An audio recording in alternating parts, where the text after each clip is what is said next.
Hey guys, तो आज हम देखने जा रहे हैं 20th सेंचुरी वॉइस के एपिसोड नंबर 12 को। और अगर आपने पिछले एपिसोड्स अभी तक नहीं देखे हैं तो आपको डिस्क्रिप्शन और कमेंट सेक्शन में प्लेलिस्ट का लिंक मिल जाएगा। तो चलिए बिना किसी देरी के इस एपिसोड को शुरू करते हैं। तो कहानी शुरू होती है। काना ओटचो को लेटर लिख रही थी, जिसका मतलब था कि उसे पता है कि ओटचो इस वक्त जेल में है। काना 100 से भी ज्यादा लेटर लिख चुकी थी, पर ओटचो के पास एक भी नहीं पहुंचा था।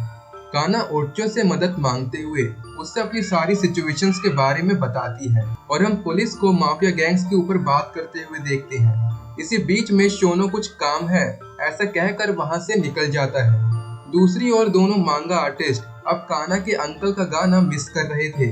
एंड में उनको ये रियलाइज होता है कि केंजी का गाना सच में अच्छा था। तभी उन्हें वो गाना दोबारा सुनाई देता है और वो देखते हैं कि काना वापस आ चुकी थी। काना उन्हें चुप रहने कहती है और बताती है कि वो वहाँ कुछ सामान लेने आई है। काना के पीछे इस वक्त पुलिस पड़ी थी क्योंकि उन्होंने काना को ब्रिटनी के साथ देख लिया था। दोनों काना को सेफ रहने कहते हैं, जहाँ काना भी उनसे उनकी मांगा के स्टेटस के बारे में पूछती है, जो कि अच्छा नहीं चल रहा था। काना कहती है, जिस दिन तुम वो ड्रॉ करोगे जो तुम चाहते हो उस दिन तुम्हें सक्सेस मिलेगी।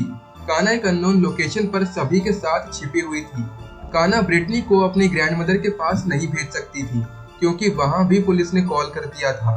काना ब्रिटनी को पैसे तो दे रही थी, पर वो जाएगी कहाँ, उन्हें ये समझ नहीं आ रहा था। तभी जब काना ब्रिटनी से उस इंसिडेंट के बारे में कुछ खास पूछती है तो ब्रिटनी बताती है कि उसने उस चाइनीज मैन को आखिर में कुछ बोलते सुना था, पर उसे नहीं पता कि उसका क्या मतलब है। उस चाइनीज वर्ड का मतलब काना समझ जाती है, पोप का खून, और लास्ट वर्ड था फ्रेंड।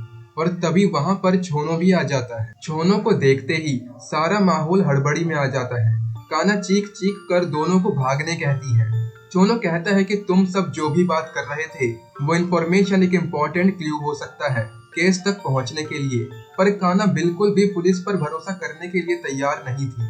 और जैसे ही छोनो कहता है कि ये इन्फॉर्मेशन वो पुलिस को देने वाला है तो काना और भी ज्यादा अगेंस्ट हो जाती है। पर छोनो भरोसा दिलाता है कि उसकी तो कुछ खास इज्जत डिपार्टमेंट में नहीं है, पर वो एक पावरफुल बंदे को जानता है जिस पर वो लोग भरोसा कर सकते हैं। और वो बंदा है यमा-सान, जिसने छो-सान को मारा था। प्रेजेंट में यमा-सान रिटायरमेंट के बाद भी पुलिस चीफ था, और वो तो होना ही था क्योंकि यमा फ्रेंड के साथ है। प्रेजेंट में हमें पता चलता है कि बचपन से छोनो और यमा-सान की फैमिली के काफी अच्छे रिलेशन है। थोड़ी बहुत डेली लाइफ और फैमिली के बारे में बात करने के बाद छोनो केस के बारे में सब कुछ यमा को बता देता है। ब्रिटनी से लेकर पोप के मर्डर और friend, everything except for Britney's location. यमा कंसर्न दिखाता है और कहता है कि आखिर फ्रेंड का क्या मतलब है। यमा उसे बोलता है कि छोनो, तुमने यहाँ आकर बहुत अच्छा किया, तुम एक दिन एक ग्रेट डिटेक्टिव बनोगे। छोनो भी खुश था। जिसके बाद वहाँ यमा की वाइफ छोनो को एक फोटो दिखाने के लिए लाती है, पर छोनो जा चुका था। छोनो ने भी वही गलती करी जो कई साल पहले छो-सान ने करी थी। यमा पास खड़े पुलिस ऑफिसर को छोनो को प्योरीफाई करने कहता है, जिसका फ्रेंड की लैंग्वेज में मतलब था मर्डर। छोनो फिर से केस के सिलसिले में बाहर जा रहा था कि तभी उसका एक कलीग उसे उसके लकी चार्म्स देने आता है, जो कि वो भूल गया था। बेस पर पहुंचने के बाद छोनो सबको यकीन दिलाता है कि अब केस सॉल्व हो जाएगा क्योंकि इस ऑफिसर यमा ने प्रॉमिस किया है। पर फिर भी किसी को छोनो पर यकीन नहीं था। छोनो सभी को यकीन दिलाता है कि ब्रिटनी की सेफ्टी की जिम्मेदारी उसकी है और वो लोग बहुत जल्द फिर से अपनी नॉर्मल लाइफ जी पाएंगे। छोनो अपने कुछ कपड़े ब्रिटनी को देता है, जिसे देखकर दोनों रोने लगते हैं क्योंकि वो दोनों दिल से फीमेल्स हैं और उन्हें आदमियों वाले कपड़े नहीं पहनने थे। काना अभी भी छोनो पर यकीन नहीं कर रही थी, जिस पर छोनो बताता है कि चिन-सैन अकेले ही शॉप चला रही है और उन्हें बहुत ज्यादा काम करना पड़ रहा है और इसलिए काना को अभी वहाँ होना चाहिए। काना को भी फिक्र होती है, पर उससे पहले वो श्योर करती है कि छोनो का फोन कहीं चालू तो नहीं। फोन बंद था, पर उसके बाद वो उसके चार्म्स के बारे में पूछती है और छोनो बताता है कि ये उसे उसकी मॉम ने दिए हैं, लकी चार्म्स, जो उसकी प्रोटेक्शन करते हैं। और ये सुनते ही सभी जोरों से हंसने लग जाते हैं।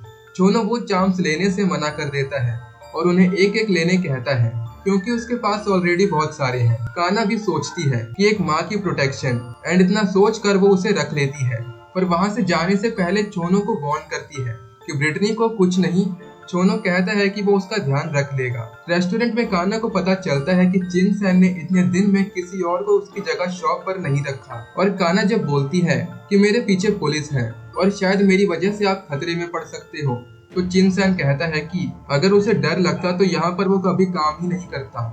और चिन सैन काना को जल्दी से ड्यूटी पर लगने कहता है क्योंकि उसको काफी पैसे चुकाने हैं। काना अपने काम पर लग जाती है और हम सभी को अय्याशी करते हुए देख रहे होते हैं। काना के प्रेजेंस में वो ये पार्टी नहीं कर सकते थे क्योंकि वो अभी 18 की नहीं थी। तीनों मस्त टल्ली थे।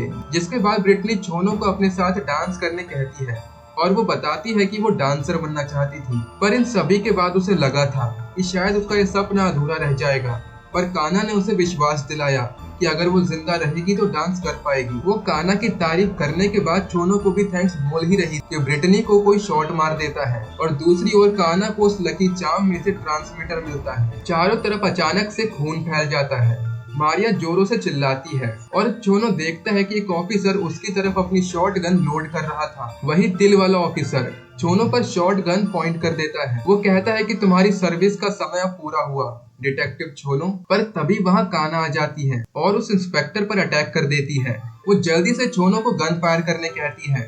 छोनो किसी तरह से गन रेडी करता है और फायर करते हुए काना को वहाँ से हटने कहता है, पर शॉट मिस हो जाता है और वो ऑफिसर वहाँ से भाग जाता है। काना छोनो पर चिल्लाती है कि उसके सारे लकी चार्म्स में ट्रांसमीटर है, और काना छोनो पर गुस्सा करती है क्योंकि उसने कहा था कि वो उसे सेफ रखेगा। जिसके बाद मारिया ब्रिटनी के रेजर से उसे अलविदा करती है और वो सब भागकर एक सुनसान गली में छिप जाते हैं। उन्हें ब्रिटनी की बॉडी भी उसी लोकेशन पर छोड़नी पड़ी। और जब काना उन ट्रांसमीटर के बारे में पूछती है तो छोनो बताता है कि एक कलीग ने उसे वो दिए थे, और क्या उसी कलीग को छोनो ने ब्रिटनी की इंफॉर्मेशन दी थी। जिस पर छोनो कहता है कि नहीं, पर उसे भरोसा है कि वो ये नहीं कर सकते। छोनो नहीं मानना चाहता था कि यमा ने उसके साथ धोखा किया है।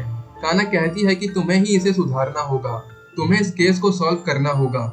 जिस पर छोनो अपना सर पकड़कर बैठ जाता है और काना कहती है कि क्या अब वो एक लेजेंडरी डिटेक्टिव नहीं बनना चाहता। जिस पर छोनो कहता है कि वो नहीं कर सकता, और काना बताती है कि उसके अंकल केंजी ने हमेशा कहा था कि भागना गलत नहीं है, पर वो खुद कभी नहीं भागे, और मुझे लगा था कि तुम्हारा सपना था छोसान बनने का। छोनो रोने लगता है और सीन उमी होतारू प्रिजन पर जाता है, जहाँ काकुता पूछता है कि क्या वो सच में कभी भाग पाएंगे, और ओच्चो कहता है कि आज तक मेरी जिंदगी में कोई भी कोइंसिडेंस नहीं हुआ है। तू काना के बारे में जानता है और तू मेरे पास आया। तूने मुझे बताया कि काना खतरे में है, इसलिए मुझे किसी भी तरह उसे बचाना होगा। काना हमारी आखिरी उम्मीद है। इसके बाद हमें एक पास्ट का सीन दिखाया जाता है, जहाँ सभी दोस्त एक TV show the great escape के बारे में बात कर रहे थे कि क्या स्टीव और मैंडोम वहाँ से भाग पाएंगे या नहीं। जिसके बाद जब वो ये बात केंजी से पूछते हैं तो केंजी ने उस समय में कहा था कि मैंडोम और स्टीव सरवाइव करेंगे क्योंकि उनकी आंखों में बाहर निकलने की उम्मीद है। जो विश्वास करेंगे वो जिंदा रहेंगे। दूसरी तरफ ओच्चो कुछ नहीं कह रहा था क्योंकि उसने पूरी फिल्म थिएटर में ऑलरेडी देख ली थी। प्रेजेंट में सारी कहानी ओच्चो काकुता को बता रहा था। काकुता पूछता है फिर आगे क्या हुआ, क्या वो लोग भाग पाए, इसका हमारे प्लान से क्या लेना देना है। ओच्चो कहता है कि तुम्हें उसके लिए फिल्म देखनी होगी। काकुता कहता है कि मेरी जिंदगी का क्या भरोसा कि फिल्म देख पाऊं। जिस पर ओच्चो कहता है कि तू फिल्म देख पाएगा। मुझे फिल्म के बारे में ज्यादा याद नहीं है, पर केंजी की बात याद है, जो लोग विश्वास करेंगे वो जिंदा रहेंगे। ओच्चो कहता है कि यहाँ से भागने के बाद तो उस फिल्म को देख पाएगा। ऊपर सारे कैदी योगा और एक्सरसाइज कर रहे थे कि तभी एक कैदी अपने टीचर से पूछता है कि आखिर वो इस प्रिजन में क्यों है। जिस पर वो बताता है कि मैं भी एक क्रिमिनल हूँ और तुम लोगों की तरह मैंने भी खून किए हैं। नंबर 13, जिसका मतलब वो बहुत पुराना कैदी है। ये जो भी था कोई खास था। नंबर 13 चीफ से बात करके टोक्यो में काबुकी जाने वाला था, जहाँ काना काम कर रही है। नंबर 13 कहता है कि उसे मैप की जरूरत नहीं, पर वहाँ जाने से पहले वो स्पेशल सेल में जाना चाहता है। कदमों की आहट आते ही काकुता ओच्चो को सावधान करता है, पर ओच्चो तो पहले ही बाहर था। जिसके बाद वो उसे बॉल छिपाने कहता है और अपने प्रिजन में चला जाता है। नंबर 13 ओच्चो से मिलने आता है और कहता है 10 साल से भी ज्यादा हो गए हैं, मैं जल्द ही काम के सिलसिले से बाहर जाने वाला हूँ और इस बार का काम काफी बड़ा है। हालातों के हिसाब से हमें भगवान के बच्चे को मारना होगा। जिसका मतलब था ये फ्रेंड की बेटी काना को मारने जा रहे थे। दरवाजा बंद होते ही हम ओच्चो के चेहरे में भरे गुस्से को देखते हैं। उसे काना को बचाना होगा जल्द ही। सो गाइज एक रिक्वेस्ट है आप सभी से, और बार बार मुझे बोलना अच्छा तो नहीं लगता, बट हार्डली इस सीरीज को 600 से 700 लोग ही देखते हैं। और मैंने पिछली वीडियो में पहली बार एक छोटा सा लाइक एम रखा था 150 लाइक्स का, बट सैडली वो पूरा नहीं हुआ। एम काफ़ी छोटा है गाइज, आई नो कि आप ये पूरा कर सकते हो। सीरीज काफ़ी बड़ी है और वीडियोस मैं आप सभी लोगों के लिए ही बना रहा हूँ, सो लाइक कर दिया करो। मिलता हूँ आपसे मैं नेक्स्ट वीडियो में, तब तक के लिए बाय बाय।